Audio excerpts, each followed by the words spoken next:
I think something can be a tale of our time if it articulates like a cultural concern or a something that's culturally relevant, either that the culture is having a hard time addressing or articulating, or if it looks at that in a way that somebody else hasn't already done before.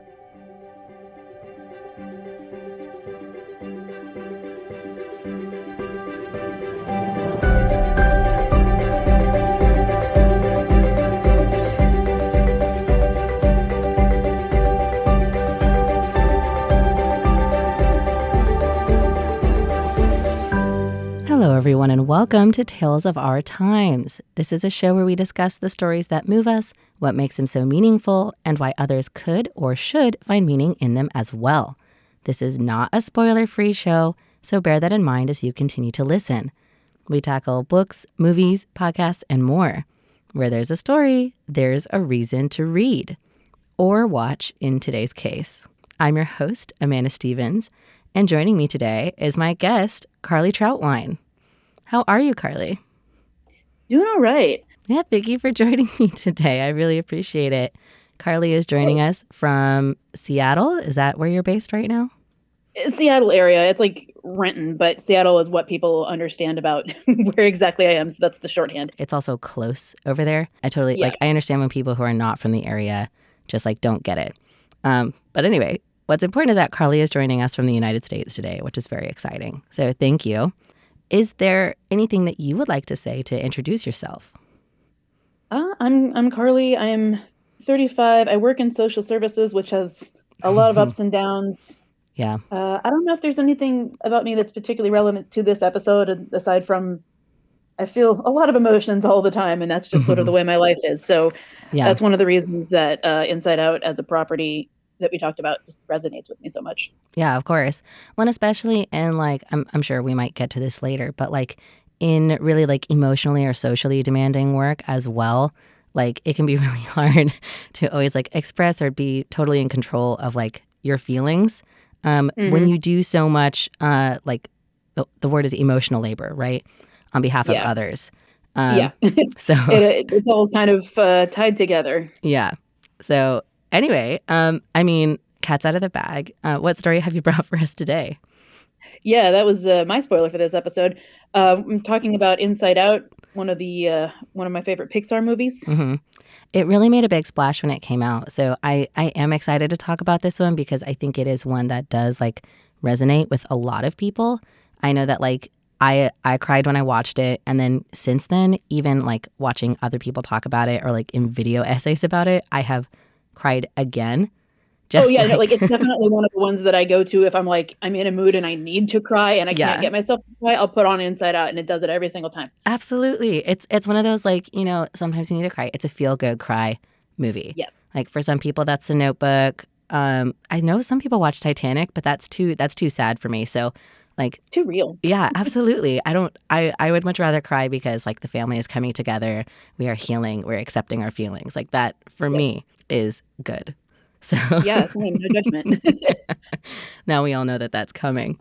So I know a lot of people have seen this movie, but there probably are still some people who haven't seen it, or maybe they haven't seen the whole thing. Would you be able to give us a short summary, Carly? Yeah, basically the movie opens, we meet the emotions running the mind of a little girl named Riley. At the beginning of the movie, she is a baby, and we see just sort of a quick montage in the beginning where we meet the emotions that run her mind, which at the forefront are initially joy and then sadness. And then as she gets older and is able to process more complex emotions, we get disgust, anger, and fear. Mm-hmm. And we get little snapshots of, at what point in her life these emotions are going to be taking the wheel. Disgust comes out when she has to eat broccoli. Anger comes out when she's denied dessert as a toddler. Mm-hmm. And we also get some exposition. We get some exposition about how the inside of this kid's mind works and how just brains and emotions in general work in this universe. Yeah. It's kind of personified in a very approachable way where the emotions are little people who kind of run a command center, and then that's the brain of the person. And so and the voice casting is just immaculate, but we can talk about that later. Yeah, sorry. Go on. No, that's fine. So the story proper kicks off when this girl Riley is 11. Her family is moving to a new town and a new house and a new school, and so of course they're facing all these Mm-hmm.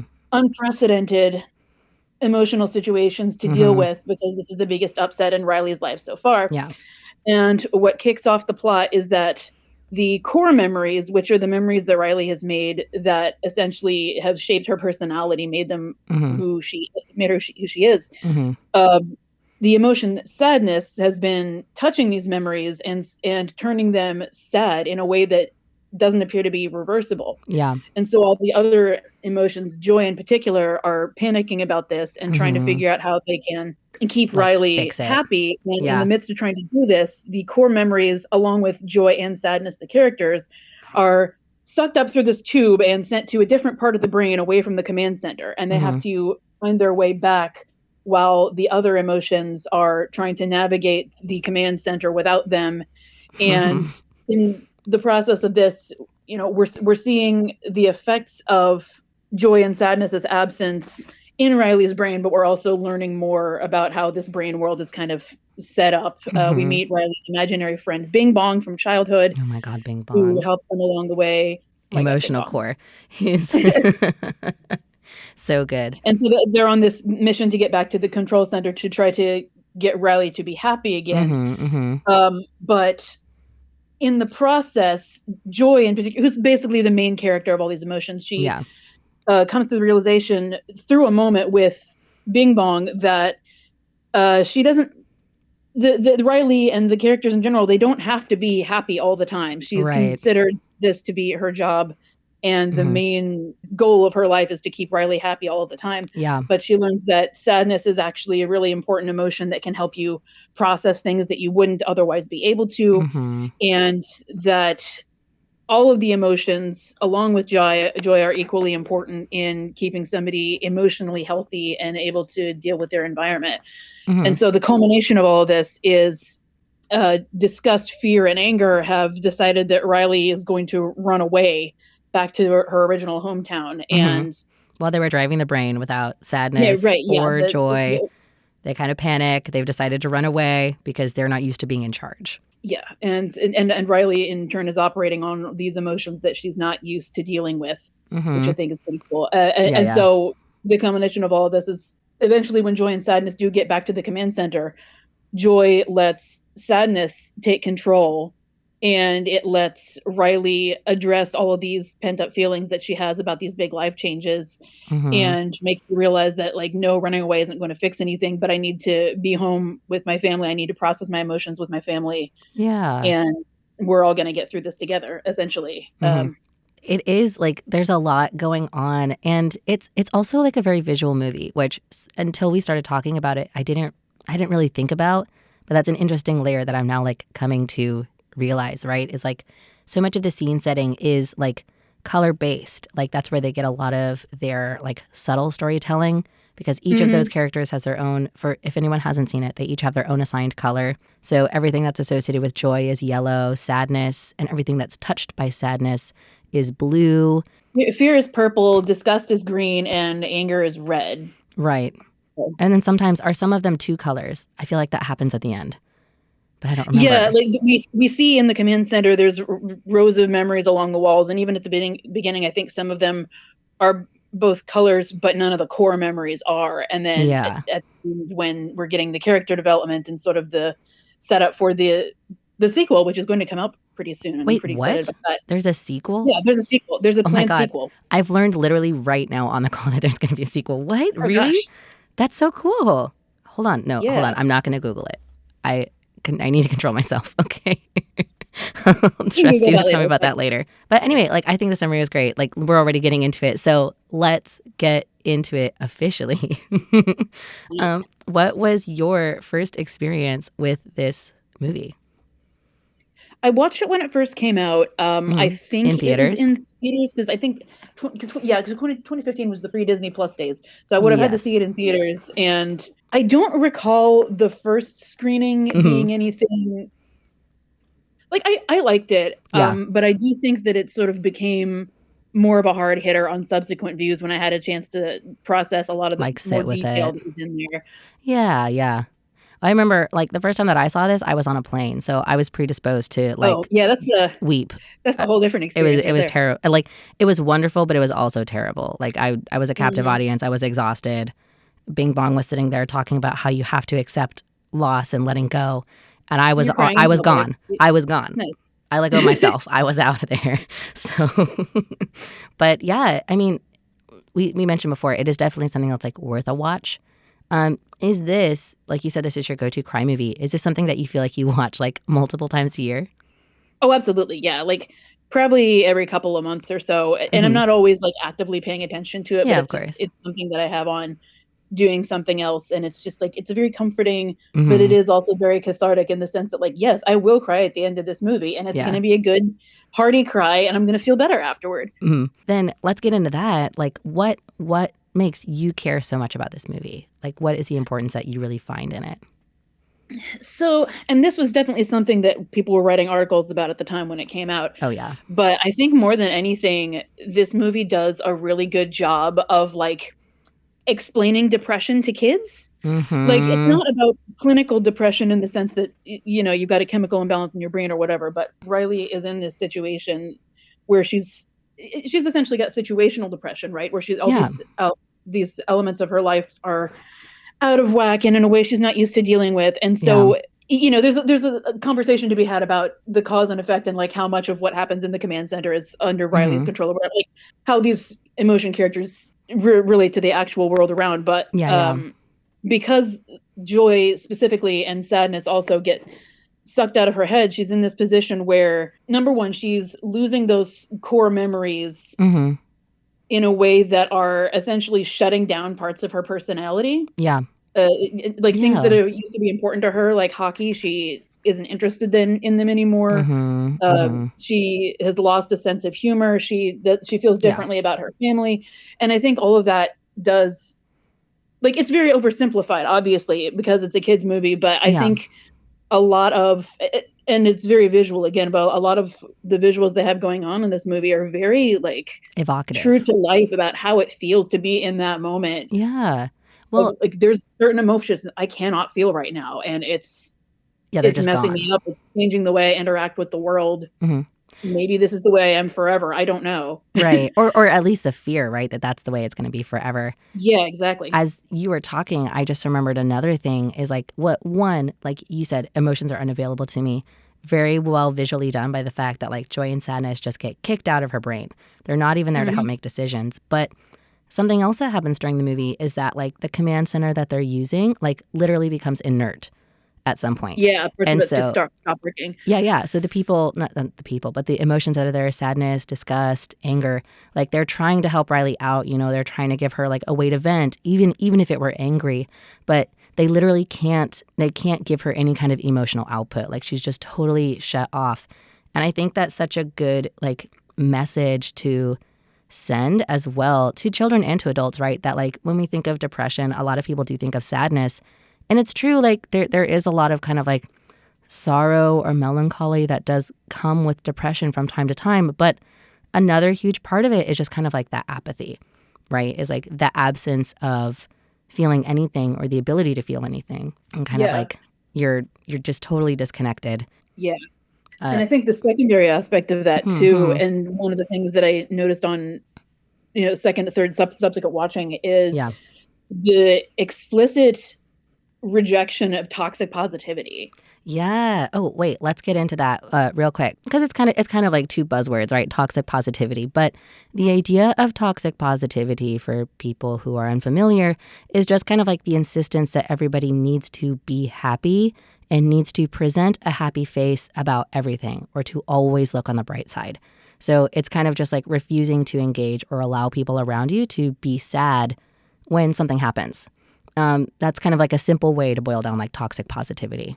So Yeah, and go on. positivity has a place, but Yeah, yeah. obviously it doesn't work in every situation. Right. And this is a character development moment for Joy as well. And there's a moment in their trek back to the command center where they're with Bing Bong, the imaginary friend, and they're in sort of the dump area of the brain, essentially. Yeah, And like the information one of the dump. objects, yeah, or near the dump. And one Hmm. of the objects that Bing Bong has left from the days when he would actively play with Riley is this spaceship, which is a wagon. And they've thrown the like brain maintenance people have thrown the wagon in the dump, and he's very sad about that. And Hmm. Joy approaches him with all these really ineffective methods to try and get him to cheer up, like trying to tickle him and like making goofy faces. Yeah. And she's just not getting through to him at all, and she's getting really frustrated. And then Sadness approaches Bing Bong and basically is like, yeah, you're really sad right now. It's sad that this happened, and Hmm. I'm here to listen to you about it. And so she lets Hmm. Bing Bong talk about moments with the spaceship that he remembers with Yeah. Riley, and lets him cry a little bit and kind of get his feelings out. And then after he's done that, he's still sad, but he is out of that sort of catatonic sadness Yeah. and is now in a space where he can function again and Hmm. continue to help them on their way. And that's, I think, a pretty core moment of the movie, both because of that moment for Joy the character, but also because Sadness being around and letting Sadness approach the Hmm. memories in the way that she has been wanting to do this whole time is the solution to the entire issue. It's what Right. breaks through this frozen moment that Riley is in, allowing the sadness and acknowledging that Joy does not have to leave the day all the time. Yeah. Well, and important to note too, like when Sadness is like sitting there and listening and processing, it's not just like sitting there and crying, right? They're reminiscing about Mm-hmm. good times that they had. But, Yeah. because now it's dumped, right? Those are sad, but it doesn't take away that they were important to you. It's just kind of like helping process that loss. And like you're right, I think that that's a really good way to code that. Sadness Yeah. doesn't mean crying, and actually it can be the solution to a lot of things. Like helping yourself engage in that can help you move forward. Like it can help you move on literally, or open up your brain again. So do you think that that's what makes this a tale of our time, like that kind of accessibility, or yeah, no, the accessibility to like processing these really hard to discuss, or even like if you were in the middle of it, like these hard to identify feelings or depression, or kind of like decoding the way that our brain works. Yeah, and I mean, I think honestly it was kind of ahead of its time without Mm-hmm. knowing, just because I've noticed. I mean, number one, everybody was going through it a few years later in 2020, right? Like everybody Mm-hmm. is stuck in their heads about everything all the time, and there was a lot of conversation then about, how best to deal with all of this cultural grief that was happening. Yeah, you know Uh, what? Really, no one could have seen how appropriate it was going to be that we were all going to need to know what depression looks like. yeah, but So, also I think there's a trend now, and maybe it was happening then too, and I just wasn't yeah, paying attention to it. But I think there's a trend now more towards like gentle parenting and yes, I letting would say kids there feel their was. feelings and get comfortable with their feelings and Hmm. express them. And I think it's great that people are doing that with kids, but I also think people are doing that with themselves too. Like we're Hmm. starting to be kinder to ourselves and to fellow adults, and just realizing that like we're all living in these brains. Yeah, We don't necessarily have control over them, yeah. but we got to get through the day. How do we do that? How do we be kind to Hmm. ourselves? The term I've always heard or used is like holding space for emotion. You know, Yeah, yeah, yeah, yeah. like sometimes there will be times where like perhaps your emotions will drive you, and like the decisions you make are bad. But that doesn't necessarily mean that you're wrong for feeling those feelings. It just kind of Yeah, comes to like, you got to give yourself space to feel that thing. And then later give yourself time to like make the decision or deal with the problem. But that those can both be important steps in addressing what is bothering you or what's bothering others. Like you don't have to yeah. villainize one of those two things. I guess it's like a minor message of the movie too. It's just like maybe don't make big decisions when you're in the middle of a crisis. Oh my Not the best God. time to do this. Yeah, definitely. I think you're right. And that is also so important. Like, just because your feelings are valid does not mean that they're good helpers in decision making. You So, don't have to act on them all the time. yeah, Just do like not run away give from them home, space please. to. You know It's what? it's complicated, but there's a lot of answers there. So we are out of time. But if you could give Inside Out a one phrase subtitle of your own, what do you think that would be? I think all feelings are valid. Simple, to the point, and I think very, very telling. Like very appropriate for the conversation we just had. Sweet. Yeah, well, thank you very much, Carly, for joining me today. I've Thank you really for enjoyed having this me on. conversation. And thank you to everyone else out there for joining us on Radio Taiwan International. This has been Tales of Our Time. And I'm your host, Amanda Stevens. I hope that you enjoyed learning and talking a little bit more about our feelings with Inside Out. All feelings are valid. A Tale of Our Time. We'll see you next time.